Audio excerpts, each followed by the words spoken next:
Yes, munyemere dushimire cyane Vuzi Impanda kwaya twari turi kumwe nabo mu kanya gashize. Of course mwumvishe byinshi bitandukanye, ntabwo ndibuze kuza kugenda mbigarukaho, badufashije kuramya Imana kuyihimbaza.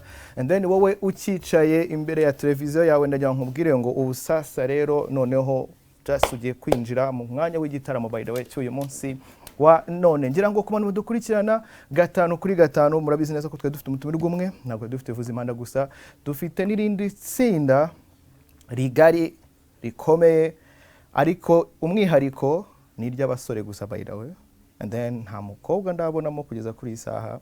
So ariko munyemere twakire Jesus Christ Himbaza Club. So tubahaye ikaze muri studio za Genesis TV. Mumeze neza? Ufite kubera ukuntu twari turi kumwe na korali twavuze Impanda, noneho nimvishemo ko ngiye kwakira none Vuzi Impanda. So that's why. Anyway, reka mbabwire ngo muhawe ikaze, mwakoze kubana natwe no kuza kutugira icyizere kugira ngo tubane namwe uyu munsi wa none. Nabizari byinshi mufite mwaduteguriye, ndi kubona kamwenyu kabisa y'abana kuri mwese, bimeze neza. So aka kabazo niko ndi kwibaza, still Himbaza Club n'abasore gusa? Umwe muri mwaradusubiza. Himbaza Club murakoze kutwakira. Himbaza Club nk'uko tubivuze ntabwo ari abasore gusa, nuko uno munsi twaje turi abasore gusa, ariko turafise n'abakobwa. Mufise n'abakobwa. So ni itsinda ry'abantu bangana gute by the way, kugira ngo ubungu bundi kubona 1 2 3 4 5 hafi 10. So bundi ni gutya mungana, ariko hari n'abandi bimeze bite? Hari n'abandi abahungu tugera kuri 18, uvuga twese hamwe dufitemo n'abakobwa tugera kuri 28. Anyway, mwambaye neza guys. Kabisa ewa, none se ngiye kumutampaye ariko oya tubwizanye ukuri, ngiye gukuramo nani kano kantu. Nta yindi mwazanye none? Nta kandi cyaba byaba n'abantu bafite hano kuntu kari hehe none? Anyway, kugira ngo byibuze umuntu aze kuza kumenya itsinda turi kumwe naryo uyu munsi wa none, mukora mute, mukorera hehe, mumbwire muri make just like Himbaza Club ubundi ndi bantu ki? Murakoze cyane. Himbaza Club nkuko mubibonye muri ko murabibona, ni itsinda ry'abahungu n'abakobwa, uretse ko ubu turi abahungu turi hano. Yes. Ryatanguye mu Burundi. Yego. Mu mwaka w'2008 mu gihugu cy'u Burundi. Turakora hama muri 2015 twisanga turi mu Rwanda naho turakomeza. Yes. No kuvuga kuva muri 2015 tumaze iyo myaka yose gusika uyu munsi turiko turakorera hano mu Rwanda ni Kigali. Okay. So umuntu ashobora kwibaza ibyo byose mwamenyereye like mu gihugu cy'Uburundi niho mwatangiye 2008 2015 mwisanze muri mu Rwanda. Yannick, nago byabagoye kugira ngo byibuze mutangiye gukorera hano, byagenze gute kugira ngo byibuze challenges mwahuye nazo mubashe kuzifacinga kandi mwe mugikora uyu munsi wa none mukiri kumwe amprise nk'itsinda? So murakoze cyane. Of course ikintu ishasha tereshasha bacumugana mu Kirundi ngo umuhini mushasha tera amabavu. Ntabwo byari byoroshe, ariko kubera yuko ari passion, ari ikintu dukunda kandi twaje dufite n'intego yo kuvuga ati aho turi hose tugomba kubandanya umuhamagaro wacu. Yes. So rero twariyegaranyije abari basanzwe benshi tuje tuba mu Rwanda, tuba mu Burundi. Yes. Hama duhura n'abandi bakeya ino barasanzwe bari no mu Rwanda. Hanyuma turakora recruitment, twongereza n'abandi bari basanzwe dukorana no mu Burundi, cyangwa abandi bigeze ko bavuza ingoma mu Burundi bari mu yandi ma club. Hanyuma twishira hamwe turavuga tuti reka tubandanye igikorwa cyacu nka Himbaza Club. Afite umwe ngira ngo impamvu yatumye mbahamagara n'umwihariko wanyu, nubwo wenda muri itsinda ryo gukora like injyana ziri z'umuco n'iki, ariko musa nkaho mushingiye cyane kuri ndangagaciro za Gikristo. So ndi kwibaza nihe mpamvu mwahisemo gushingira like umuco wanyu ndetse n'izindi gahunda zanyu zose kuri zo ndangagaciro za Gikristo? Of course tugendera ijambo ry'Imana ivangu igihumeka cyose n'igihimbaza uhoraho. Kandi turizera kandi ko impano umuntu wese afise aba yayihawe n'Imana.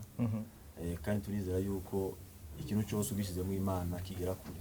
Yes. Cyo gituma twashingiye ku ndangagaciro za gikristo kugira ngo n'ibyo dukora bidufashe no gukora n'ivugabutumwa mu bundi buryo dukoresheje impano Imana yaduhaye aho tugeze hose. So niyo mpamvu kandi turi n'abakristo nicyo gituma twashimye cyane kugendera ku ndangagaciro za gikristo kuko tuzi yuko iyo umuntu wese afite indangagaciro za gikristo ashobora kugera kure, kandi nacyo twifuza ko abantu benshi bagira indangagaciro za gikristo. Yes, ngira ngo mumaze imyaka 12 kuva 2008 nibe bikorwa mumaje gukora, mumaje kujya henshi hatandukanye mu performinga cyangwa se mufasha abantu kuramya Imana no kuyihimbaza mu buryo bumwe cyangwa se mubanezeza mubashimisha bitewe n'uburyo wenda bo babiteyemo cyangwa se babitwaramo. Noneho ndi kwibaza ni gute noneho mwebwe ku ruhande rwanyu ahantu hose mumaje gukora ibikorwa mumaje gukora bingana gute guhera icyo gihe mu gitangira? Arsene nibaza yuko ibikorwa tumaze gukora ni byinshi haba mu Burundi cyangwa hano mu Rwanda. Reka mvuge wenda hano mu Rwanda turi icyo gihe cyose kuva 2008 hari igiterane twakunze kwitabira hano mu Rwanda cyitwa Afrika Haguruka, twakijemo inshuro nyinshi zishoboka. Twitabiriye amakonseri atandukanye hano mu Rwanda, ayandi turayategura. Twitabiriye ihiganwa riheruka kuba muri 2019 ryitwa East Africa's Got Talent, twaragyitabiriye.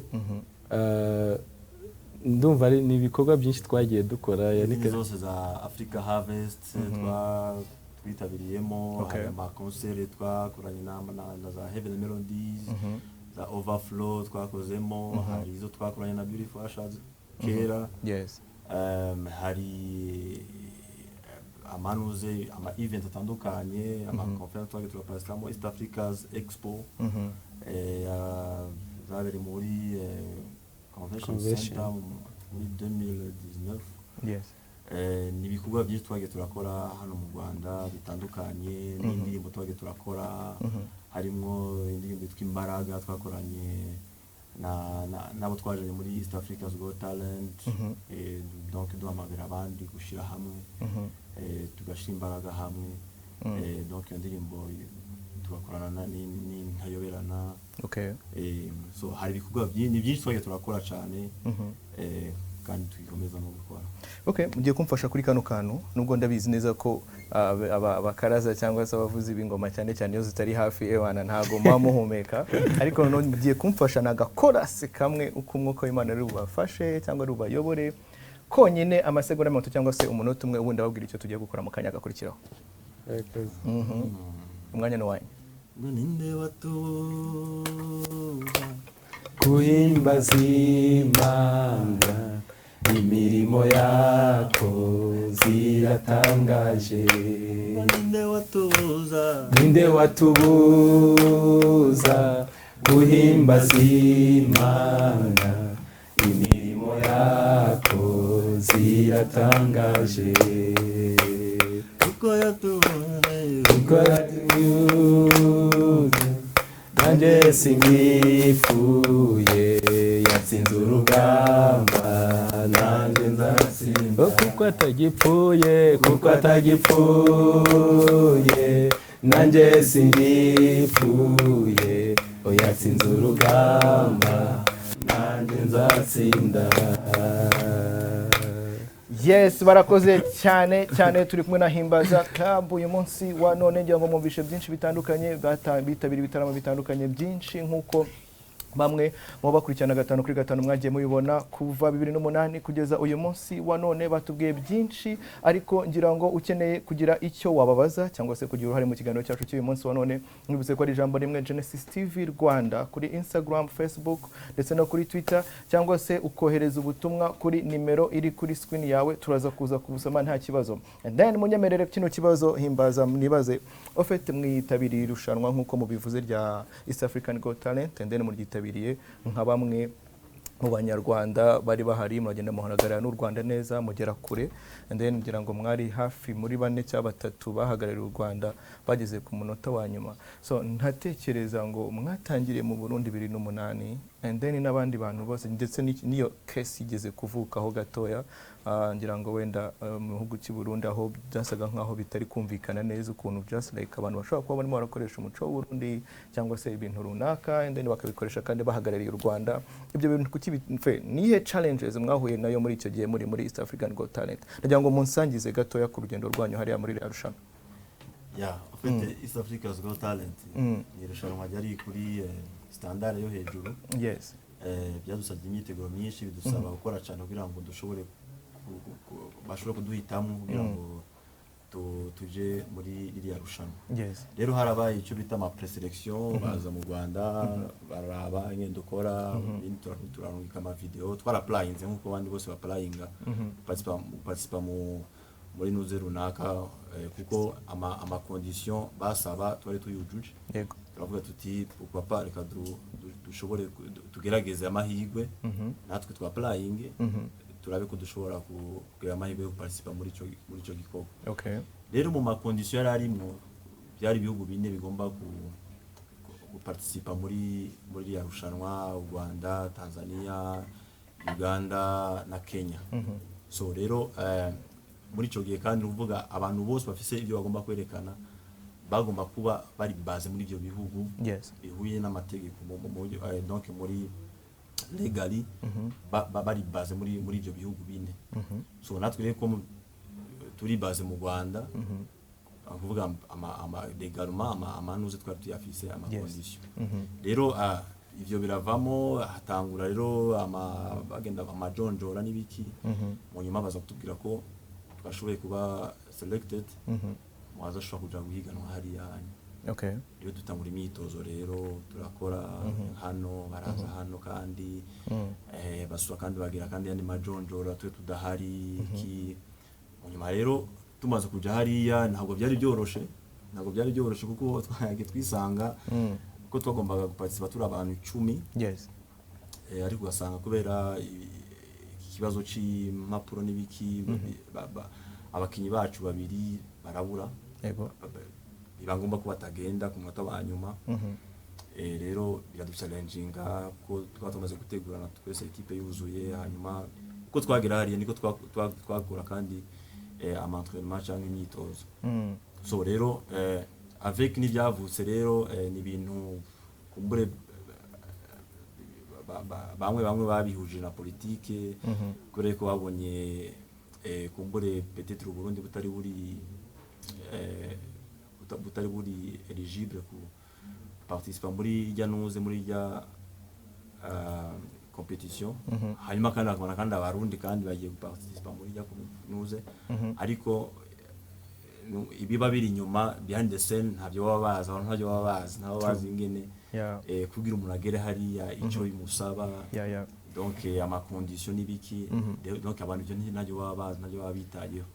So rero twebwe twagiye nk'aba artiste b'abarundi ariko bari base mu Rwanda, canke aba artiste bavuza ingoma bakorera mu Rwanda, donc bakavuza ingoma z'u Burundi. Ko muri East Africa's Got Talent nta nubwo biba biraba igihugu runaka.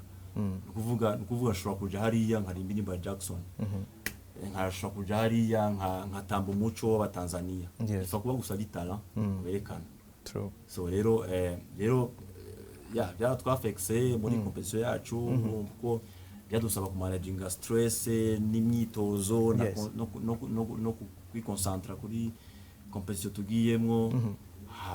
Kumbure n'abarganizers byaraba destabiliser quelque part, ko ni edition ya mbere ntabwo byari biyoroheye nabo. Yes. So mu nyuma rero twagiye kumera nkaho menga apparemment tubaye ikibazo muri competition.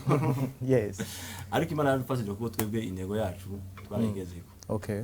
So nshobora kwibaza kino kibazo nacyo cyanyuma kugira ngo byibuze wenda tuze kwinjira muri session yacu ya kabiri. Nihe experience yarushanwa rimaje kubasigira? Yes, mwa performance mu bitaramo bitandukanye imbere y'abantu mbaga nyama y'abantu nyamwinshi, ariko no kwitabira ririya hirganwa cyangwa se ririya rushanwa, ni experience bimaje kubasigira nka Himbaza Club?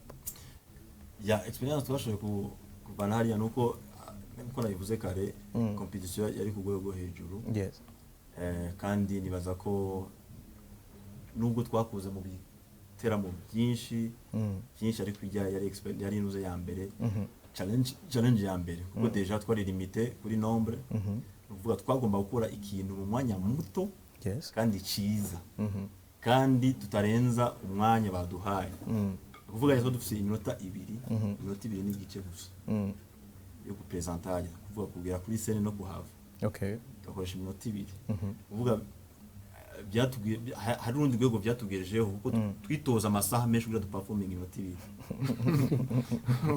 2 so rero urumva hariyo urwego byatugejejeho ikindi gukora muri donc kuri standard uravye kuntu nuze yari organisé ya compétition ya événement quand même urabona ko ni ibintu yabiri ku rutonde kuvuga twe byatwigishije ko natwe ibintu byacu ubwira bigira agaciro abantu benshi bashobora kubibona abantu benshi bigisho bibamariye nuko tubizamura kandi tukabigeza kuri indi standard mu buryo bwa excellence kuba tukagerageza nimba ari mu myitozo nimba ari discipline nimba ari ikintu cyose muri kote zose tukagerageza kuzamura urwego rwacu so rero urumva twahigiye byinshi twahuye n'abandi ba artiste turaganira turakorana nabo urabona ko mu nyuma twaje dukorana na n'intayoberana nuza the gift peace umva baje bose bavuye hano twahuriye hariya muri ya competition urumva yuko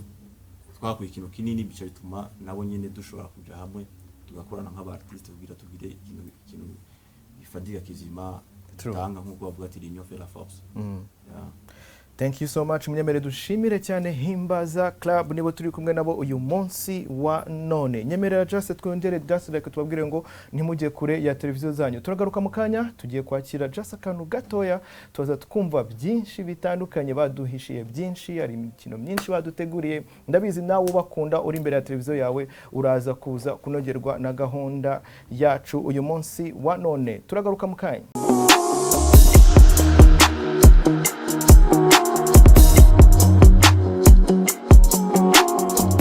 Yes, turacyari kuri Genesis TV 387 nkuko musanzwe mubizi uyu munsi ku cyumweru of course turi mu kiganiro Shalom Gospel Show yindi byiringiro kutavi nkuko maje kumenyera nkubitse neza yuko ukeneye kutwandikira n'ijambo rimwe Genesis TV Rwanda kuri Instagram, Facebook cyangwa se kuri Twitter ubundi ukatugezaho igitekerezo cyawe. Uyu munsi wa none of course turi kumwe na Himbaza Club no basore bari nyuma yanjye n'ingoma nyinshi bagiye gufatikanya natwe kuramya Imana no kuyihimbaza mwumvishe byinshi bitandukanye bamaze hafi imyaka 12 actually ntugire ngo iyi ngiyi ni ingata bikoreye gusa ni ingoma zimwe zipimira 50 izindi hafi 100 by the way ariko bagiye gukora ndetse no kuramya Imana no kuyihimbaza bafite zino ngoma ku mitwe yabo. Ngiye kubareka gatoya gusa kugira ngo mubashe gufatikanya nabo mu byo baduteguriye muri byinshi babashije kutugezaho nibyo baduteguriye umunsi wa none kugira ngo muze kuza kwikujya. Anyway, reka njye mve hano kuri stage and then Himbaza Club umwanya no wanyu.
ndanyuzwe umutima wanjye mfite indirimbi bihumbi narindi jambo nshaka kuvuga usibye rigushima.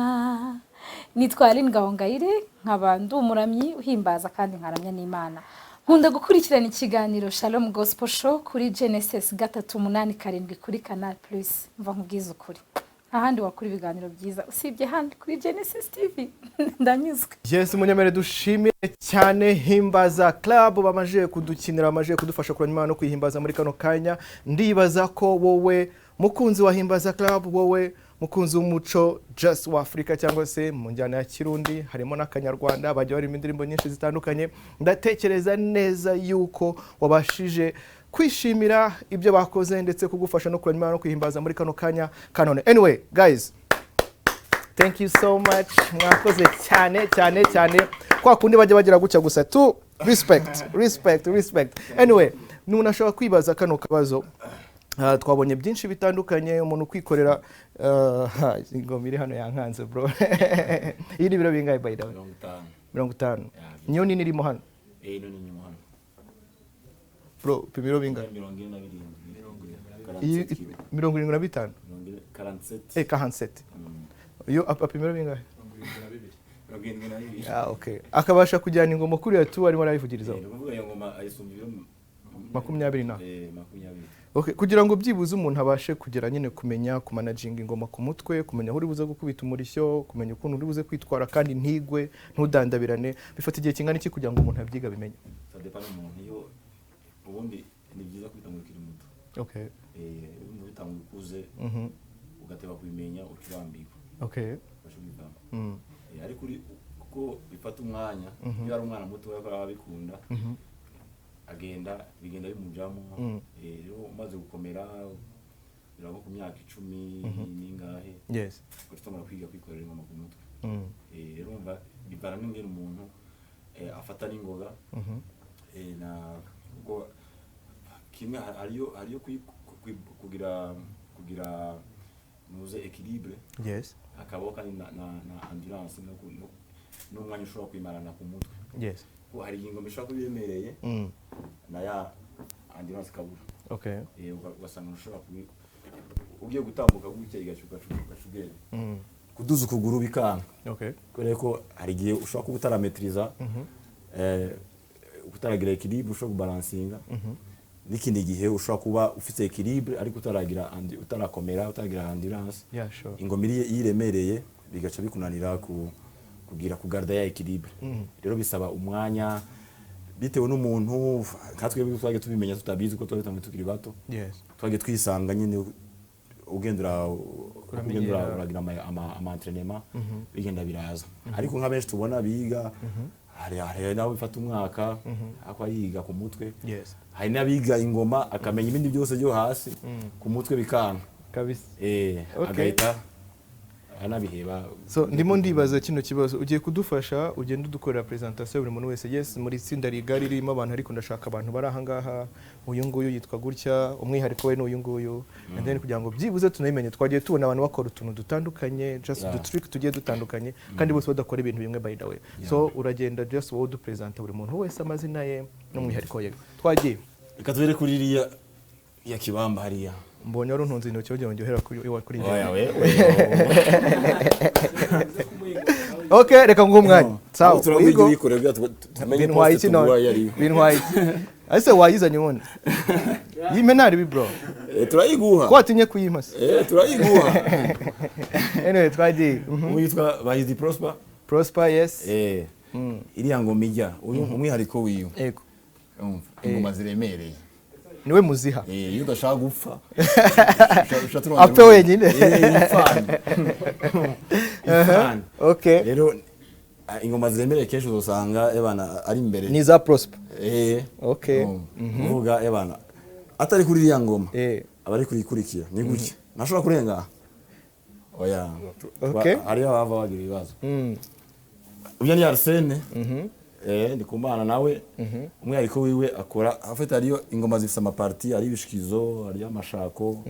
Hayo inkiranya n'amashako ya mato afite sound yo hejuru. Okay. Bijya bibwa akiriya hanye. C'est base yo hasi. Nibishikizo. Rero Arsene kenshi ndumubona kubishikizo nawe nyene. Nawe nyene ku ngoma nini. Okay. Nawe nyine atwara ingoma nini. Kandi no gutamba uzomubona kenshi akubita ya makiribite. Atamba ko urasinde ko mwayibonye akora makrobasi ngaha. Akunda gutamba anyuzamo ajya makro. Uwo mwihariko wewe. Mbese ukubita utuntu tw'udusport hano. Nawe nyine aradukora. Mfasha gatoya. Nkura hingoma yingiriza inyuma. Arsene, hari umuntu ushaka kuba gifunga televiziyo ye batigeze abona kubita akantu k'agasipo akagira ngo turimo turakubeshyera tu. Reka mwireke gato. Bintwaye iki none? Thank you so much. Merci beaucoup Arsene. Yego twagiye. Unawe witwa John. Man of God. John. Ukunda kumwita man of God. Nawe umwihariko we nawe nyene kubishikizo. Yego. Nawe nyene ntiyoroshe. Aburiya nakuzaniye. Bro uhagaze hano gatoya. Aburiya wrestling aburiya ntiyoroshe. Iri selected. Iyi ahandi hari yatugiye. Hejuru. Nawe witwa John. Akaba ari umwe mu bantu batamba kandi bazi gutamba cyane. Afise na souffle buriya. Yego. Hama uyu nawe akitwa Daniel Kadugala. Daniel. Nawe siniko mwabona. Nawe ni ibishikizo? Nawe ni igishikizo. Okay. Nawe nyine agiye agaruka ino. Agafasha hano honye kuko nawe nabyo nyine arabishoboye. Bona bajya bose barabishoboye.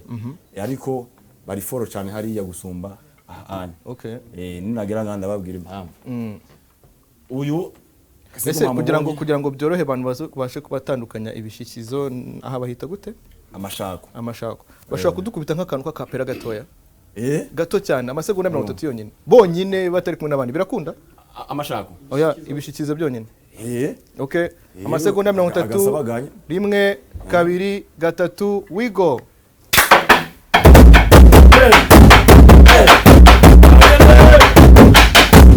Thank you so much. Merci beaucoup. Twagiye.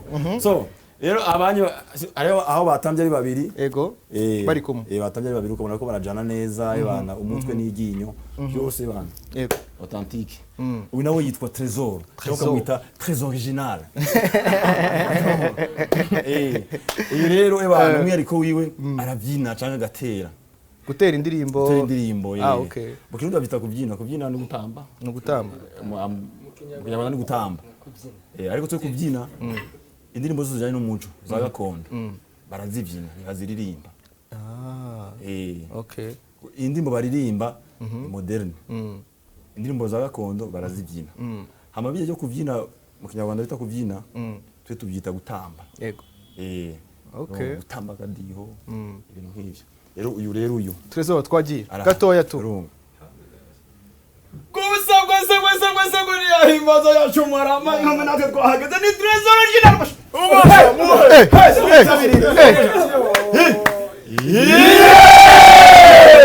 Thank you so much.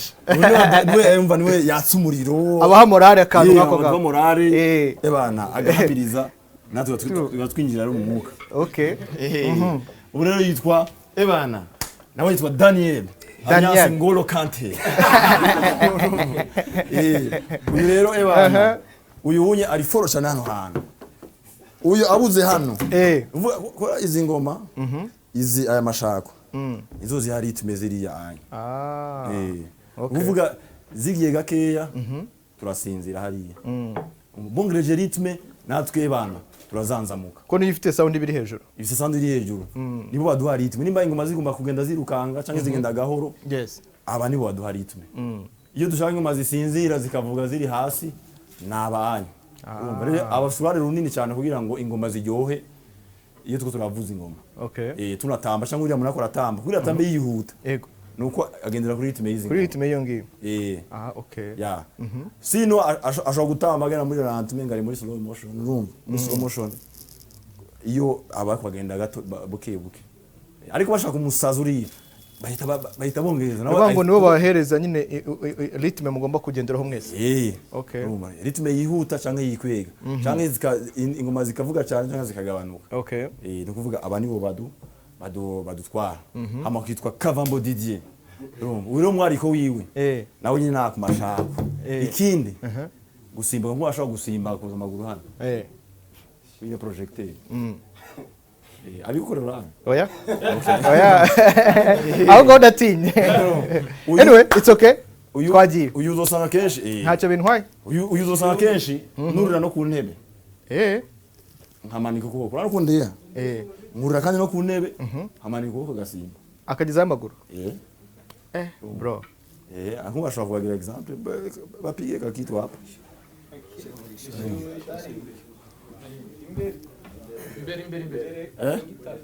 imbere aho ngaho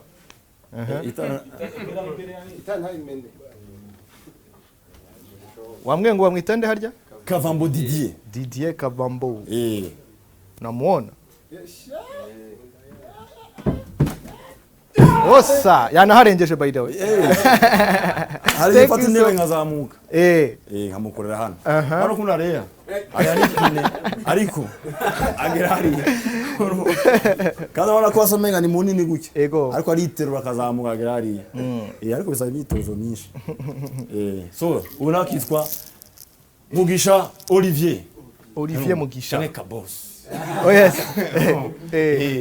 ubu rero nawe ni vice coach nawe uza mubona swat ari abakuri bijya iyo ndi ngaha we nawe bari muri ibyo bishikizo binini ngaho ubu rero we bantu so musanga swat nawe kungo buriya barakorana cyane n'uyu mugabo wahize nawe afite umwihariko gutwara ingoma nini ziremereye kuba nataye yiwe nabimwemerera none abumva nyene izo ngoma nini tuziza ngo ama container ama container rero umva na yabo tu na yabo abadari turazibika container so rero niyo mwihariko wiwe rero donc iyi niyo team rero yari yaje hano muri Genesis TV.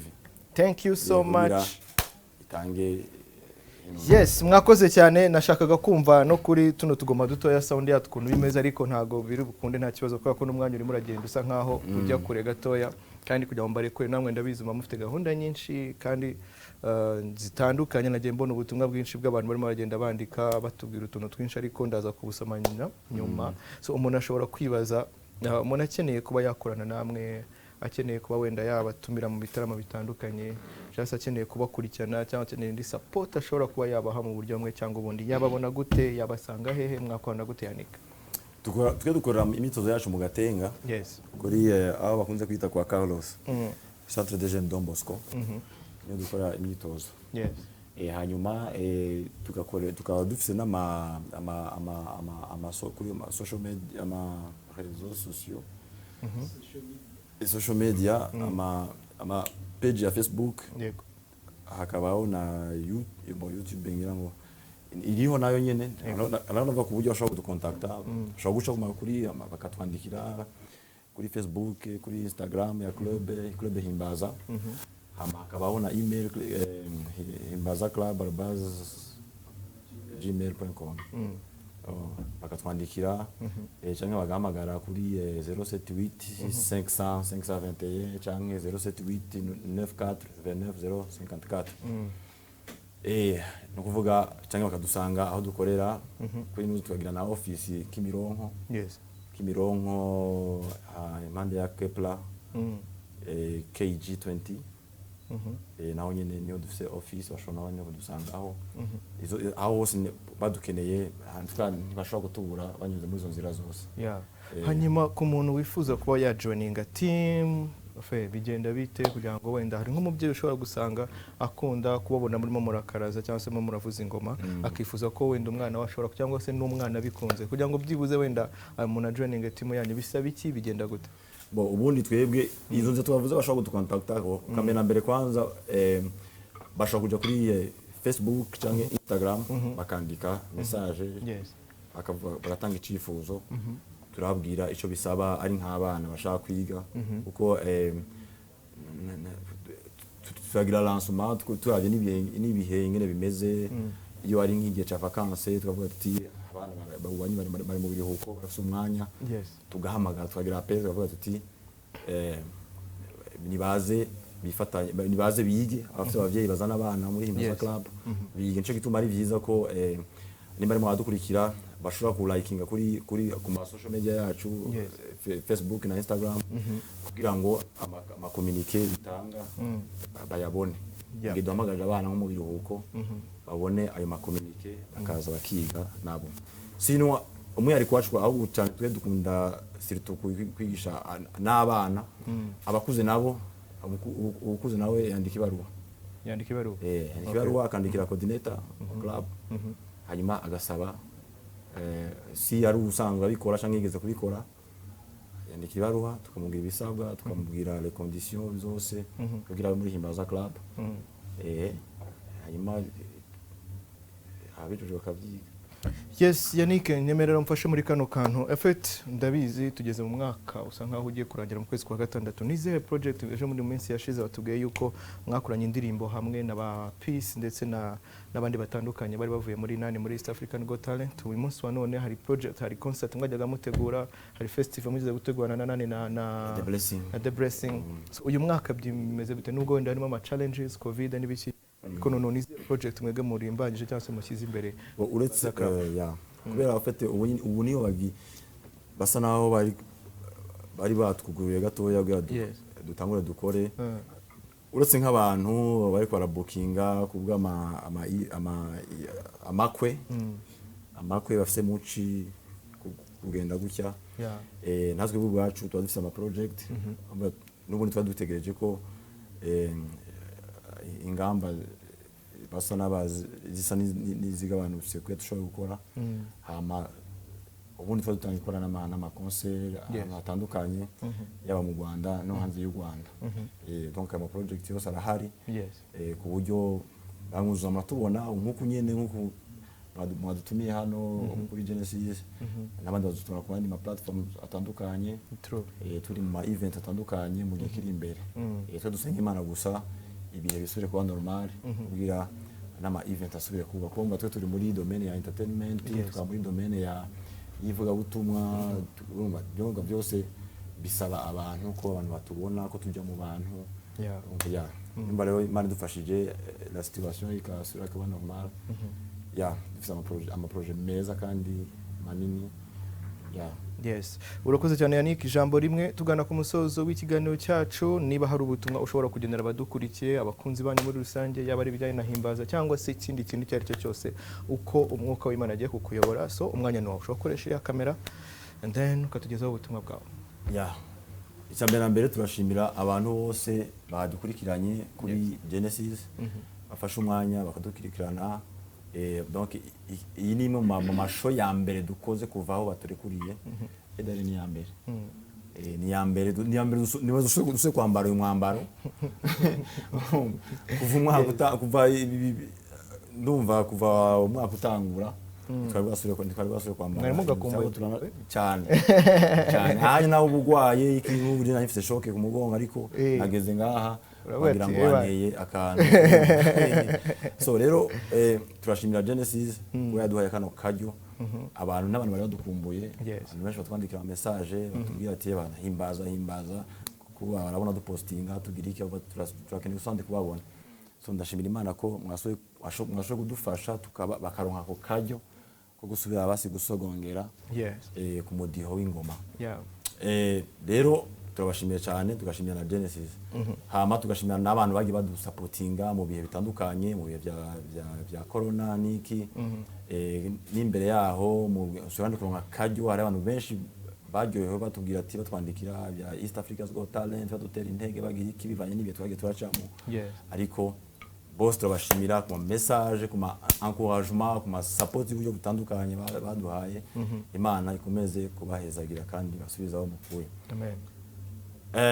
Numva ari byonye kandi tugashimira kandi n'aba Himbaza drummers bakomeza kubitanga nabo nyene kubw'umurimo utoroshe n'umusaba determination.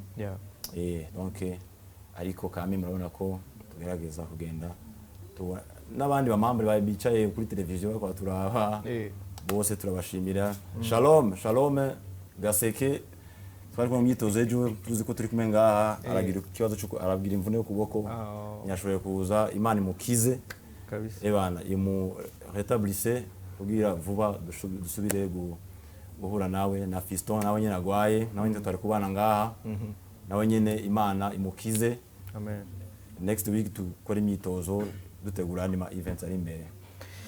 Yes, munyemere dushimire cyane Himbaza Club, nibo twari turi kumwe nabo uyu munsi wa none. Batweretse byinshi, batubwiye byinshi, ndetse batweretse message yabo biciye mu kuvuza ingoma. Ngira ngo ku bantu badukurikiranye kuva televiziyo cyangwa se tugitangiye ikiganiro cyacu cy'uyu munsi wa none, batubwiye byinshi bitandukanye. Bakeneye support yanyu, bakeneye intunga z'ibitekerezo, bakeneye intunga z'amasengesho ndetse n'uburyo bufatika kugira ngo byibuze babashe kugira aho bagera, ndetse babashe no gukomeza gukora umurimo w'Imana nk'uko bahamagawe. Nyemera ngushimire wabanye natwe uyu munsi wa none. Mirango ushimire ko wafashe umwanya ugahitamo Genesis TV, ugahitamo kubana natwe kuva isaa 8 kugeza uyu munsi cyangwa se kugeza iyi saha ya none. Munyemerere cyane dushimire Himbaza Club, you guys.